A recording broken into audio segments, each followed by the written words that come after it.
আসসালামু আলাইকুম রহমতুল্লাহ। বন্ধুরা সবাই কেমন আছেন? আজকের রেসিপি হবে চিকেন কারি। দেখতে থাকেন।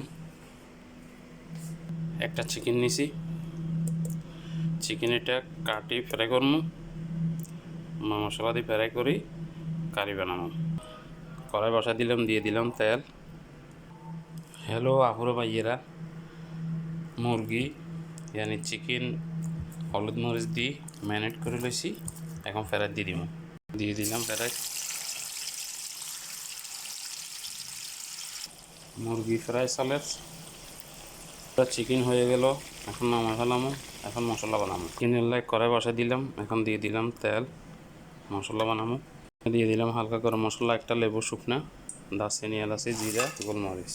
দিলাম পেঁয়াজ কুচি, পুরো দিয়ে দিলাম রসুন বাটা বাটা 1 চামচ, দিয়ে দিলাম পেঁয়াজ বাটা।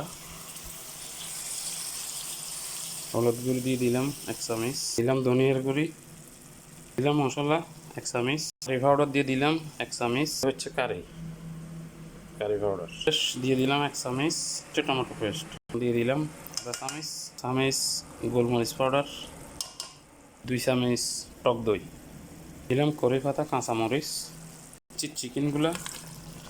চিকেন দিয়ে দিলাম, হালকা টমেটো। সুন্দর চিকেন হয়ে গেল, গাম্মা গাম্মা অনেক সুন্দর স্মেল আসতেছে। ধনিয়া পাতা দিয়ে দিলাম একটু, সেরকম বেশি ঝোল রাখি নাই। তো ঠিক আছে, সবাই ভালো থাকবেন। আল্লাহ হাফেজ। আসসালামু আলাইকুম রহমতুল্লাহ। পরবর্তী ভিডিওতে দেখা হবে ইনশাল্লাহ। কেমন হয়েছে জানাবেন।